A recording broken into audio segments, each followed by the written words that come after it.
मेरी कहानी का शीर्षक है आराम कुर्सी। पौ फटने के साथ ही मैं और नवीन घर पहुंच गए। घर का मुख्य द्वार खुला हुआ था। बाहर सड़क पर रिश्तेदारों पड़ोसियों की भीड़ जमा थी। मेरे कदम वहीं पर जम गए। नवीन ने कंधे पर हाथ रखा, तब पैरों पर हजार मन का बोझ ढोए हुए मैं आगे बढ़ी। आंगन पर पापा को लिटाया गया था। उनके चारों ओर कुछ अनदेखे चेहरों का रेला था। ठीक सामने मम्मी अस्त व्यस्त बैठी सुबक रही थी। मुझे देखा तो उनकी सिसकियां रुलाई में बदल गई। मैं लपक कर माँ के गले लग गई। मैं अकेली पड़ गई उषा, धोखा दे गए तुम्हारे पापा। माँ की रुलाई मेरे भीतर के ठहरे पड़े लावे को तरल कर गई। प्रकृति के नियम को जानते बूझते हुए भी मृत्यु की तटस्थता इंसान को असहाय कर जाती है। एक लंबी चीख और एक दूसरे से लिपटकर हम देर तक रोते रहे। मैंने पापा की तरफ देखा। वो ध्यानस्थ लेटे थे। उनके चेहरे पर अब तक जीवन की आभा थी, मानो अभी जागकर कहेंगे आज बड़ी देर तक सोता रहा। रुलाई फिर गले तक आकर ठहर जाती। आंगन के दूसरे छोर पर वीरेन के बाल उतारे जा रहे थे। नाते रिश्तेदार फुर्ती से पापा की अंतिम क्रिया की तैयारी में जुटे थे। यही तो जीवन है, बस इतना सा, जागने व सोने का अंतराल भर। पापा हमेशा जीवन का दर्शन घोषते रहे। जीवन मृत्यु, कर्म कर्म, भक्ति ज्ञान, पाप पुण्य।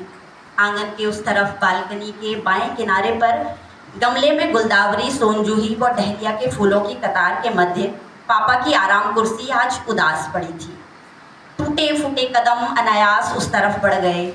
हाथ के पोर पोर से छूकर मैंने उसमें पापा के होने को महसूस किया और आंख मूंद मैं पापा की आराम कुर्सी में निढाल हो गई।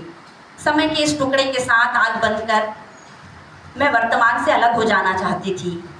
आराम कुर्सी पर पड़े पड़े ऊँघना पापा को सदा से ही पसंद था, यो तो मैं नहीं कह सकती, मगर दोपहर में कुछ देर अखबार पढ़ने, किसी किताब को बाँचने और मोबाइल को स्क्रॉल कर लेने के बाद आराम कुर्सी पर बैठे बैठे सोना इधर पापा का नया शक्ल बन गया था।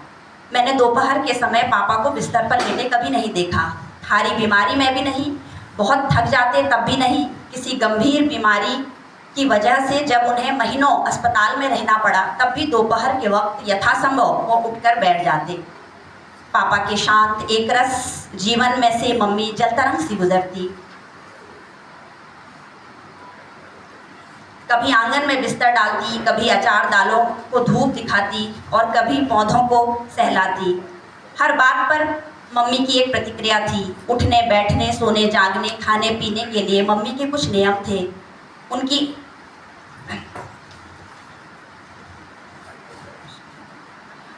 अनदेखी उनको बेचैन कर जाती। मगर इस हलचल के दूसरे छोर पर बैठे पापा शांत और स्थिर रहते। कभी कभार जब पापा खुद पर अखबार ठाले आराम कुर्सी पर ऊँघ रहे होते तब मम्मी आंगन के ठीक सामने मुख्य द्वार से लगी रसोई घर की खिड़की से किसी काम के लिए आवाज़ देती। पापा हड़बड़ा कर खड़े हो जाते। उनके चेहरे की खिसियाहट किसी अबोध बच्चे सी प्रतीत होती, मानो कोई शरारत करते पकड़े गए हों। यह आराम कुर्सी पापा की सेवानिवृत्ति के साल भर पहले हमारे घर पर आई थी। नौकरी के चलते मिले सरकारी क्वार्टर से जब नए मकान में आना तय हुआ तब लकड़ी के फर्नीचर पर फोम लगवाकर उस पर वेलवेट की कवर चढ़ाई गई। लकड़ी का फर्नीचर मम्मी के मायके से विवाह के समय आया था। विवाह के 30-32 साल बाद भी जस का तस मम्मी उसे पुराने घर पर छोड़ना चाहती थी और हमारा कहना था कि नए घर में नया फर्नीचर होना चाहिए। तब बीच का रास्ता निकाला गया। पुराने फर्नीचर को नए सोफे की शक्ति दी गई। इस फर्नीचर के मध्य चौड़े हत्थे व बुनाई वाली पुराने ज़माने की आराम कुर्सी भी थी। इस कुर्सी को पापा किसी नीलामी से उठाकर ले आए थे। कुर्सी को लेकर जब उनके ऑफिस का चपरासी घर आया था तब मम्मी ने कुर्सी भीतर तो रखवा ली, मगर उनके जाते ही वो फूट पड़ी। सारी दुनिया का कूड़ा इकट्ठा कर घर ले आते हो। बाकी लोग नीलामी से काम की चीज़ उठाकर ले गए और तुम्हें और टूटी फूटी कुर्सी मिली। पापा चुपचाप आराम कुर्सी उठाकर बालकनी की दुछत्ती में डालाए। लगभग पूरे साल कुर्सी दुछत्ती में उसी हाल में पड़ी रही। मम्मी की जब नज़र पड़ती कुर्सी और पापा की अक्ल को कोसना नहीं भूलती।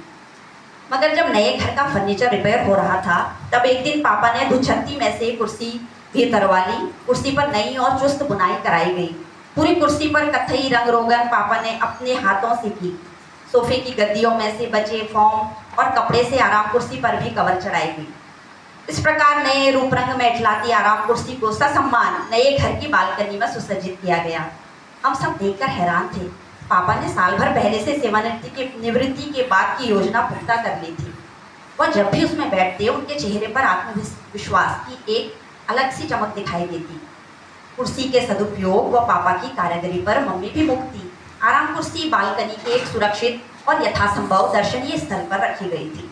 कुर्सी के पीछे घर की बाउंड्री वॉल थी, जिस पर कुर्सी पर बैठने वाला मोबाइल, किताब व चाय का कप इत्यादि रख सकता था। दाहिनी तरफ गमलों पर तरह तरह के फूल शोभायमान थे। ठीक सामने रसोई घर की खिड़की थी, जहाँ से पापा को वक्त बेवक्त आवाज़ देकर बुलाया जा सकता था। कुर्सी के बाएं तरफ बालकनी का विस्तार था, जहाँ से दोपहर बाद धूप धीरे धीरे सरकना शुरू करती है। पापा की आराम कुर्सी भी धूप के साथ साथ सरकती जाती। गर्मियों में इस जगह पर दोपहर बाद ही बैठा जा सकता था। उमस भरी गर्मी के बाद मम्मी आराम कुर्सी बाउंड्री वॉल के उस पार आम के पेड़ की पड़ती हल्की हल्की छाँव बैठने वाले को सुकून से भर देती। कभी कभार जब पापा से पहले मम्मी कुर्सी में नमोदार हो जाती, तब पापा कहते कुछ नहीं थे, मगर यहाँ वहाँ बैठे बिठाते, चक्कर लगाते। मम्मी उनकी उकताहट भाप जाती थी और उठ खड़ी होती। लो विराजो अपनी मुई कुर्सी में। पापा बड़ी मासूमियत से खिलखिलाते हुए सुकून से बैठ जाते।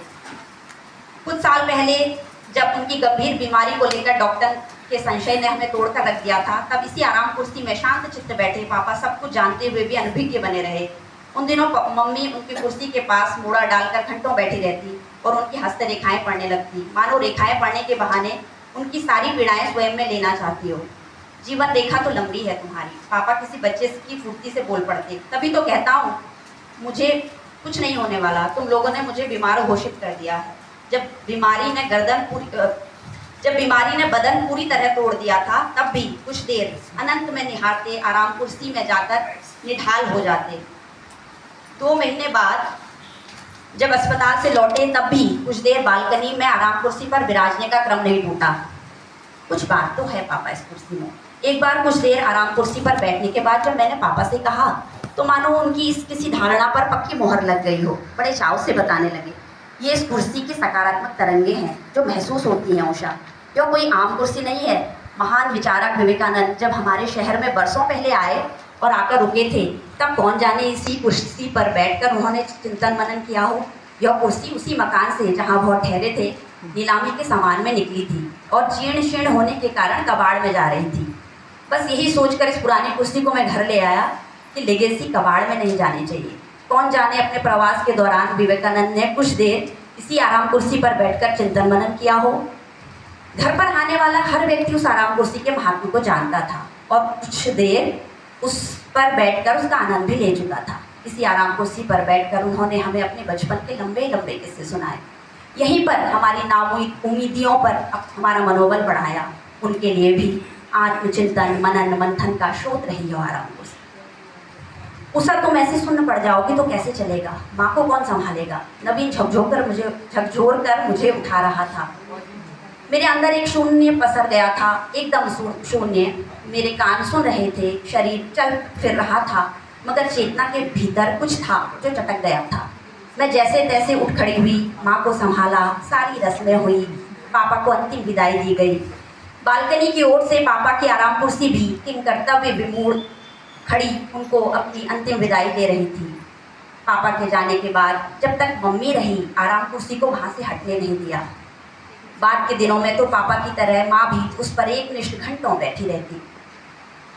मम्मी पापा के जाने के साल भर बाद घर जाना हुआ, तब मुझे पापा की आराम कुर्सी कहीं दिखाई नहीं दी। वीरेन से पूछा तो उसने बताया, सालों से बालकनी में पड़ी पड़ी बदरंग हो गई थी, बुनाई भी ढीली पड़ गई थी। खेलते हुए बीनू भी 1-2 बार गिर गया था, इसीलिए मीता ने कुर्सी स्टोर रूम में रखवा दी। मीता तो कबाड़ में देना चाहती थी, मगर मम्मी पापा की आखिरी निशानी है, मैंने रोक दिया। स्मृतियों को स्टोर रूम में नहीं रखा जाता बेन, स्मृतियों को संजोया जाता है, जिस तरह पापा ने संजोया था बरसों पुरानी इस स्मृति को। हफ्ता भर रही उस बार पापा की आराम कुर्सी को स्टोर रूम से निकलवाया, उसकी बुनाई करवाई। हम दोनों भाई बहन ने मिलकर उसमें पापा की पसंद का कत्थई रंग किया। इतने लंबे अंतराल के बाद भी कुर्सी की लकड़ी खराब नहीं हुई थी। कारीगर ने बताया, किसी शाही घराने की लगती है, महंगी लकड़ी है, अब तो मिलने से रही। लकड़ी के साथ साथ इस कुर्सी का इतिहास भी इतना समृद्ध है, मैंने मुस्कुराते हुए कहा। बहुत सोचने के बाद मैंने वीरेन से बात की और हम दोनों आराम कुर्सी को शहर के राजकीय संग्रहालय के सुपुर्द कराए। वहाँ से निकलते हुए एक संतुष्टि भीतर थी। पापा की स्मृतियों को हमेशा के लिए सुरक्षित कर दिया। पापा जहाँ भी होंगे प्रसन्न होंगे। आराम कुर्सी भी जैसे आज सालों बाद मुस्कुराई हो, मानो एक उपेक्षित बच्चे को चिंता से भरी हुई दो आंखें फिर मिल गई। धन्यवाद।